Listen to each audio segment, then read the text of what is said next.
Hi readers, Chris here. Today I'm going to be going over my top 10 most anticipated book releases for next month, October 2022.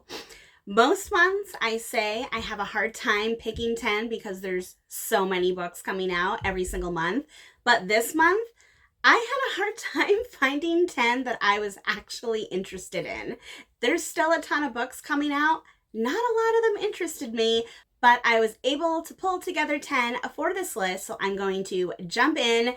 These are in no particular order other than by publication date. So number 10 is going to be Daughter of Darkness by Terry Brooks.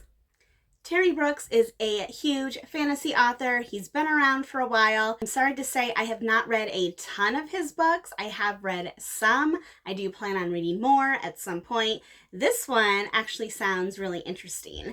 I also don't like to include sequels on this list because I feel like sometimes the synopsis gives away spoilers from the first book, but this is technically a sequel, so I'll try to skip over anything that I think is a spoiler, but I will just read the synopsis from Amazon, which says, it's been 2 years, and Oris is happily partnered with her fae lover, Harrow, and deeply bonded with her new family.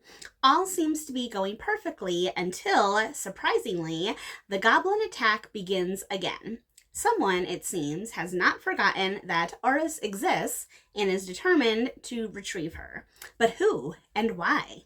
As Oris begins to dig deeper into the mystery, old friends and new enemies appear, and she starts to realize that her still shrouded past must contain the answers she needs. But even Oris does not suspect how far down the rabbit hole she's about to go until Harrow is taken and an impossible ransom is demanded. With 2 new companions at her side, Oris must attempt to unlock the remaining secrets of her past, for if she cannot, she will never see Harrow alive again.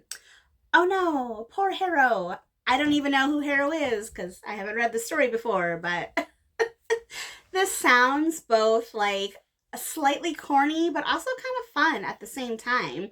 I trust Terry Brooks. He's been around for a long time, so I really don't think this story is as corny as it sounds. I think it'll probably be a great read. So if you think it'll be a great read, Daughter of Darkness will be available on October 4th. My second pick for October is going to be Pretty Dead Queens by Alexa Donne. Don? I'm saying Don.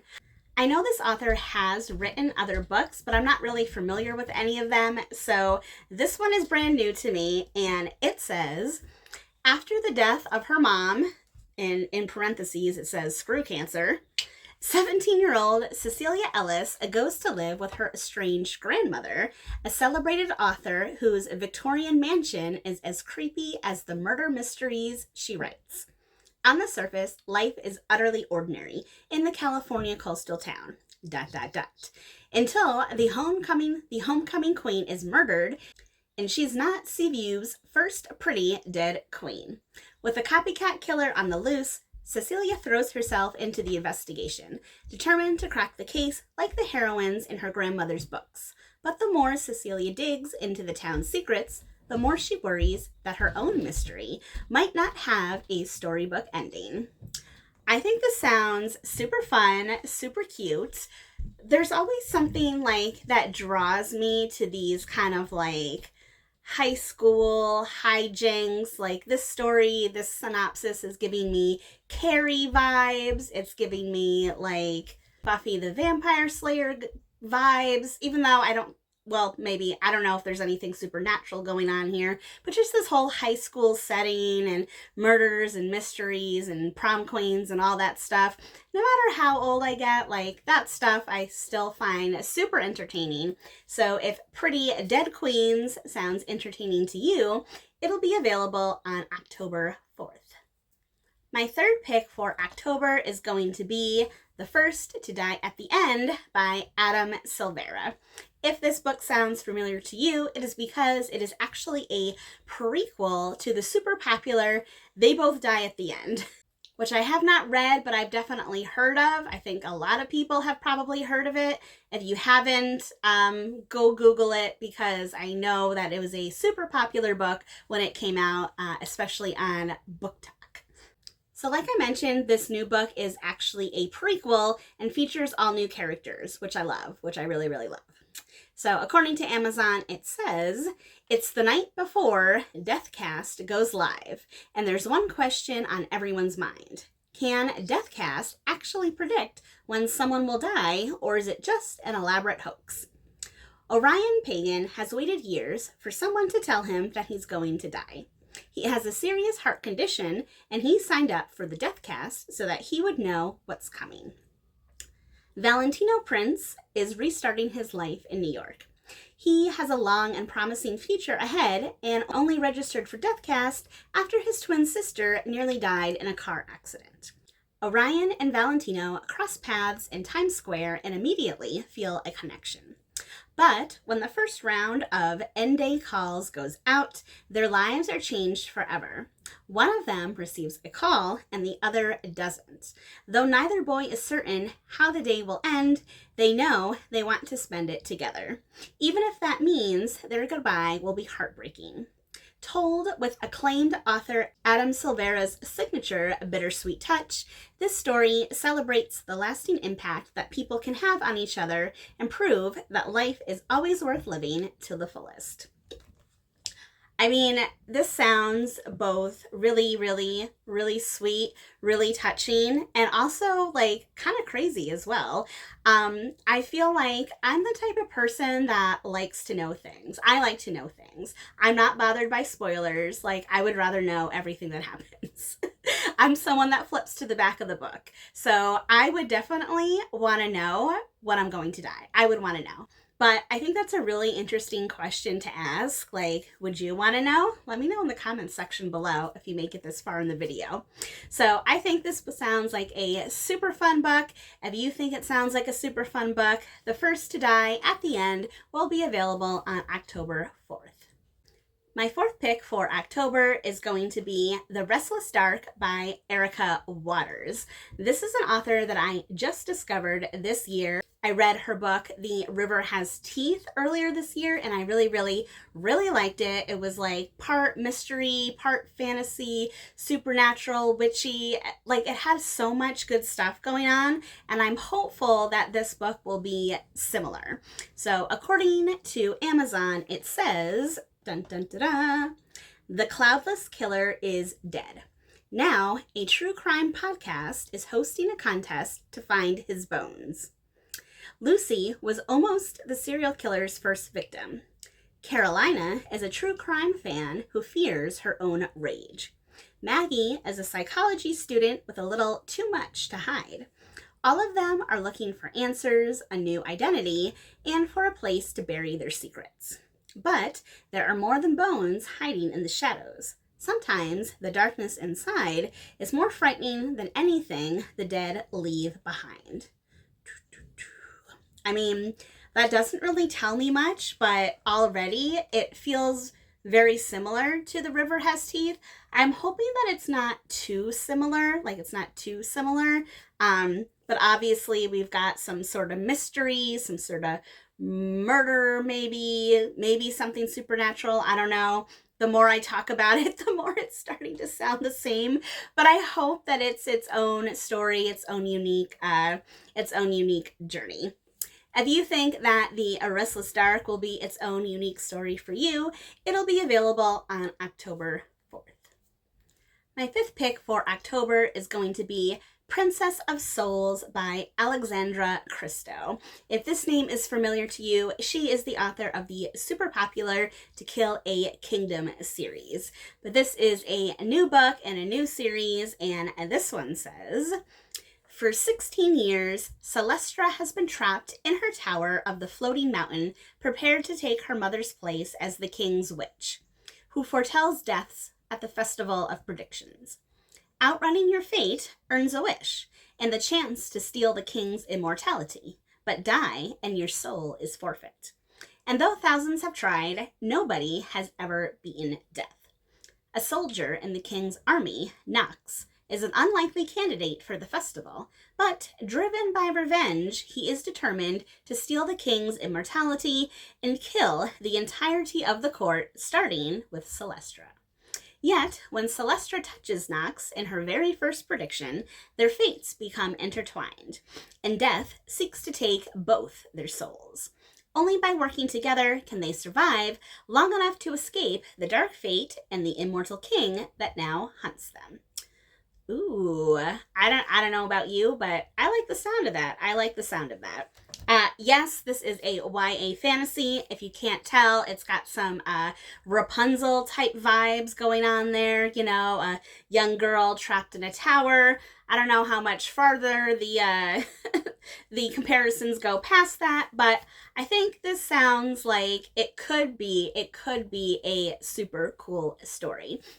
If you've been watching my videos, you'll know I've been having a little trouble with YA fantasy recently this year, but I will never give up hope that there is a great story out there for me, and this could be one of them. So if Princess of Soul sounds like a great story to you, it'll be available on October 11th.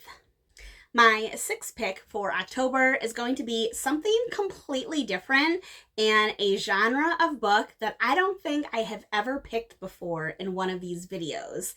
And that is going to be a biography. Yes, that is right. And this one is Tom Felton, Beyond the Wand, The Magic and Mayhem of Growing Up a Wizard. There are two reasons that I've picked this book. One, because I'm a big fan of Draco Malfoy.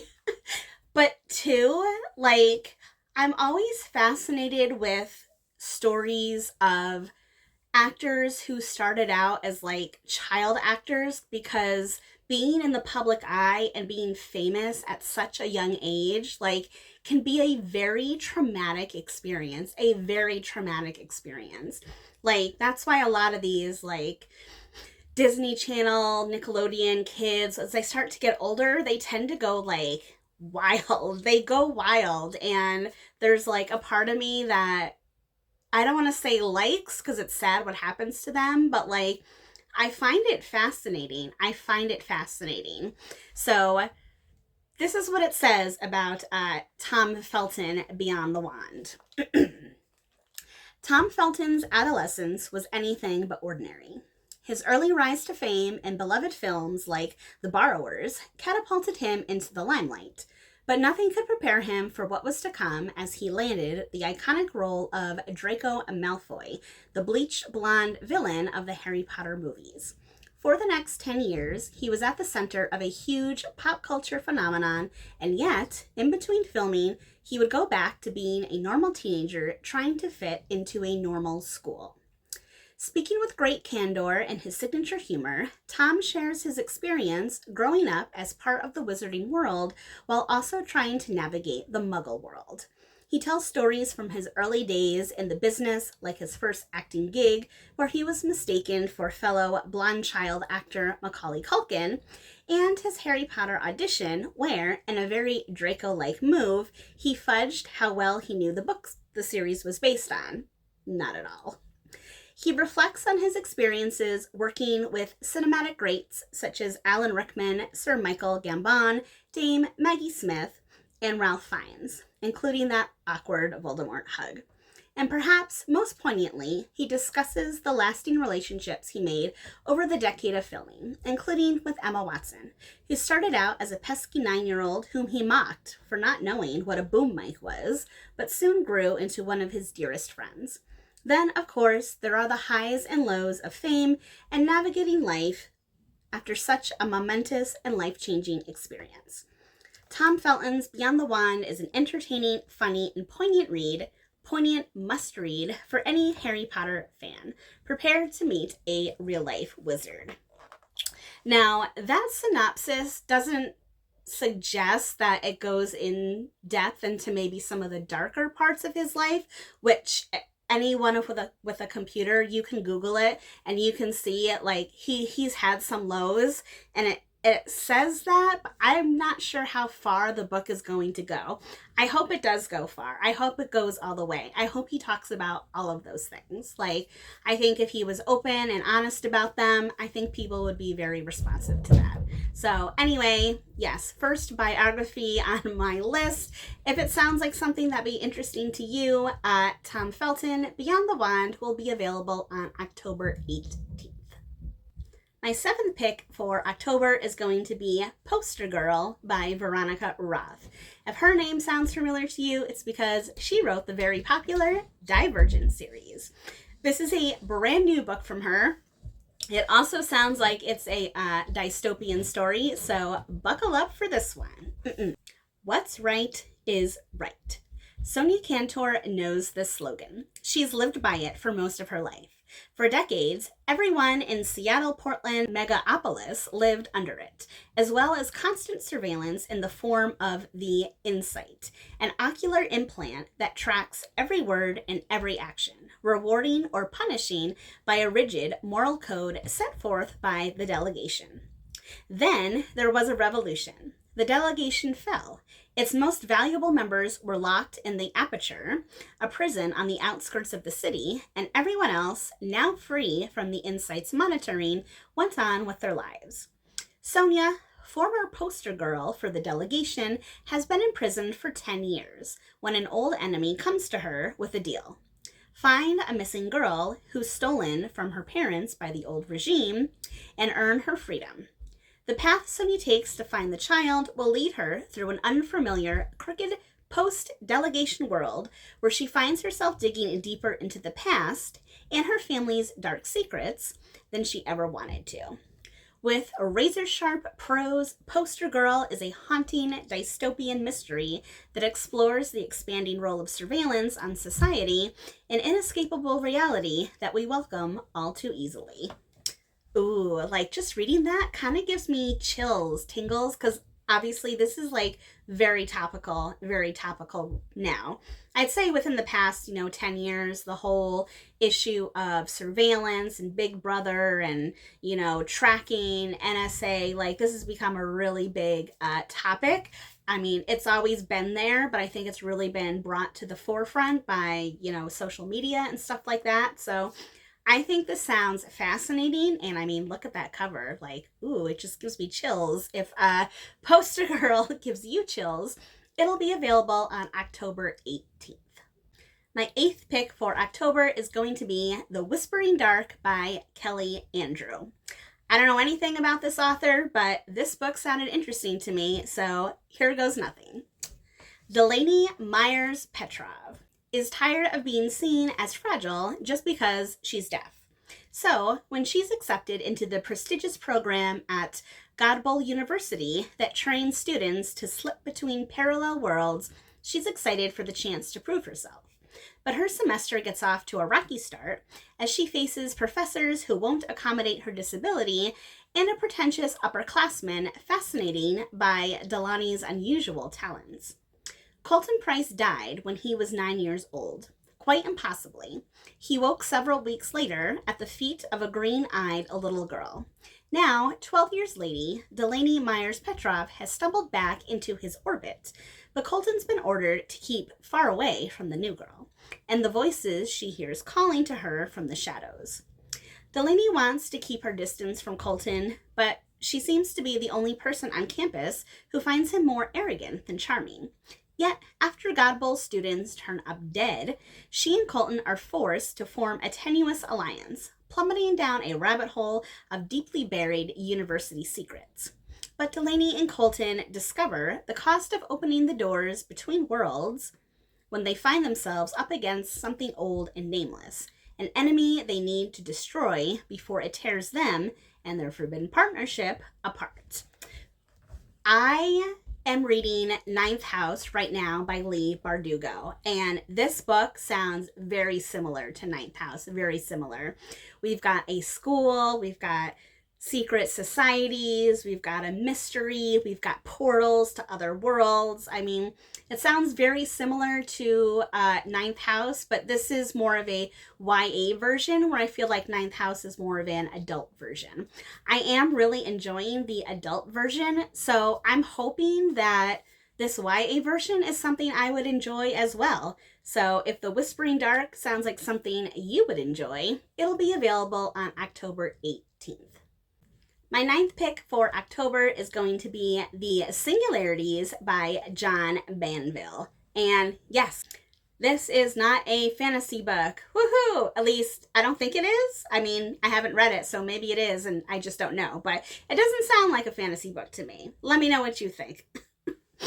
A man with a borrowed name steps from a flashy red sports car, also borrowed, onto the estate of his youth. But all is not as it seems. There's a new family living in the drafty old house, the Godleys, descendants of the late world-famous scientist Adam Godley, whose theory of existence threw the universe into chaos. And this mystery man, who has just completed a prison sentence, feels as if time has stopped, or was torn, or was opened in new and strange ways. He must now vie with the idiosyncratic Godley family and their harried housekeeper, who becomes his landlady, with the recently commissioned biographer of Godley Sr., and a wealthy and beautiful woman from his past who comes bearing an unusual request. With sparkling intelligence and a rapier wit, John Banville revisits some of his career's most memorable figures in a novel as mischievous as it is brilliantly conceived. The Singularities occupies a singular space and will surely be one of his most admired works. That's a pretty big claim. Now, I'm not familiar with this author. He has done other things. I don't know what they are, but maybe you do. I think this sounds like a pretty interesting story, if I'm being honest, and I hope there's some sort of like sci-fi going on here. Maybe there's not. Maybe it's all in my head, but who knows? I could read this book and find out. If you want to read this book and find out, The Singularities will be available on October 25th. Finally, that brings me to my 10th pick for October, which is going to be The Rise of the Dragon. This is an illustrated history of the Targaryen dynasty, Volume 1, House of the Dragon, George R.R. Martin. You know, yes.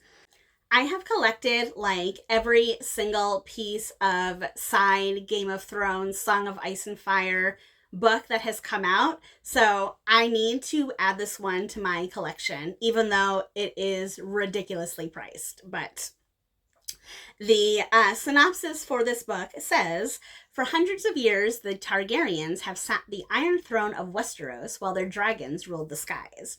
The story of the only family of dragon lords to survive Valeria's doom is a tale of twisty politics, alliances, and betrayals, and acts both noble and craven. The Rise of the Dragon chronicles the creation and rise of Targaryen power in Westeros, covering the history first told in George R.R.R. Martin's epic Fire and Blood, from Aegon Targaryen's conquest of Westeros through to the infamous Dance of the Dragons, the bloody civil war that nearly undid Targaryen rule for good. Packed with all-new artwork, the Targaryens and their dragons come vividly to life in this deluxe reference book. Perfect for fans steeped in the lore of Westeros, as well as those who first met the Targaryens in the HBO series House of the Dragon, Rise of the Dragon provides a must-have overview for anyone looking to learn more about the powerful family in Westeros. Now, I have to say, it annoys me a little bit that I feel like this book is going to have a lot of the same material that's already in Fire and Blood. It says right here in the synopsis that this is covering the history that was first told in Fire and Blood. So I don't really need another reference book. I don't need another encyclopedia, but I'm still going to get it. I'm still going to add it to my collection because I have zero self-control whatsoever. I can't help it. I have to have it. So If Rise of the Dragon is something you have to have, it'll be available on October 25th. That is all for my October book picks. If you made it to the end of this video, you're being rewarded with the Meepers. If you like this video, please give it a thumbs up. If you're not already, please subscribe to my channel for more bookish stuff and more furry friends coming your way soon. All right, everyone. Thanks for watching.